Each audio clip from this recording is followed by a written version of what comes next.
গ্রামের নাম ছিল কালীপুর। পশ্চিমবঙ্গের একটা ছোট্ট গ্রাম, যেখানে ধান ক্ষেতের সবুজ ঢেউয়ের মাঝে লুকিয়ে আছে পুরনো মন্দির আর ভাঙা কুয়ো।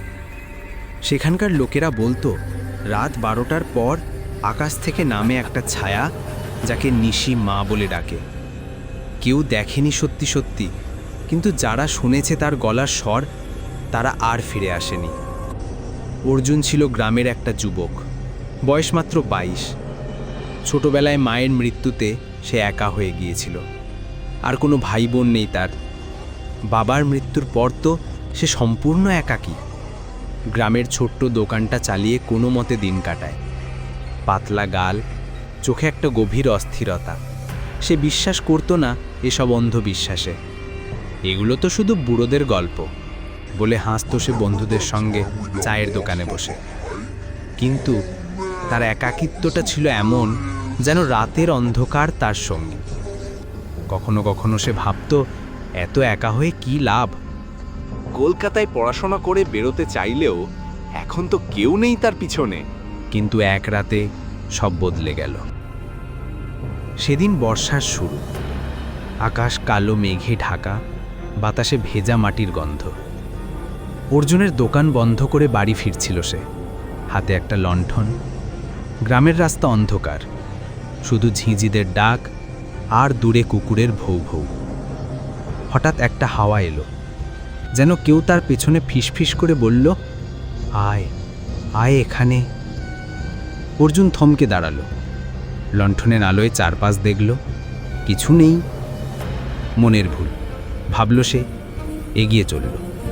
তার একাকী পায়ের শব্দই যেন তার সঙ্গী ছিল সেই রাতে। বাড়ি পৌঁছে দরজা বন্ধ করল। ঘরটা খালি, শুধু তার বিছানা আর দেয়ালে পিতার পুরনো ছবি। অর্জুন রান্নাঘরে গিয়ে চাল ঢালতে গিয়ে আভাস শুনল। এবার স্পষ্ট একটা নারীসুলভ গলা, যেন কানের কাছে। তুই আমার, তুই আমার।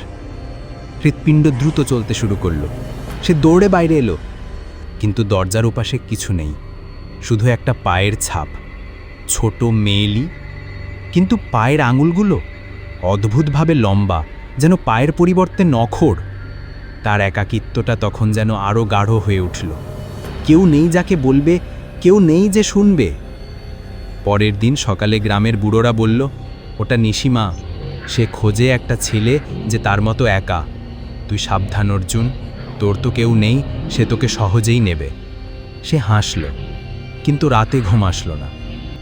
চাঁদের আলোয় ঘরের দেয়ালে ছাড়া পড়ছে একটা লম্বা পাতলা চেহারা, যেন কোনো মানুষ নয়। ফিসফিসানি এলো আবার, আমার সাথে খেল, আমার সাথে খেল। অর্জুন উঠে বসল, ঘামে ভিজে। সে জানলা খুলল, বাইরে দেখল ধান ক্ষেতের মাঝে একটা সাদা শাড়ির ছায়া বাড়িয়ে। মুখ নেই, শুধু দুটো কালো গর্ত। সেই গর্ত দুটো যেন তার দিকে তাকিয়ে আছে, বলছে, তুই একা, আমার মতো একা। কেউ নেই তোর, কেউ নেই আমার। তৃতীয় রাত, বৃষ্টি পড়ছে ঝমঝম করে। অর্জুনের ঘরে দরজা বন্ধ, কিন্তু তবু শুনল পায়ের শব্দ। আস্তে আস্তে কাঠের মেঝে। কে?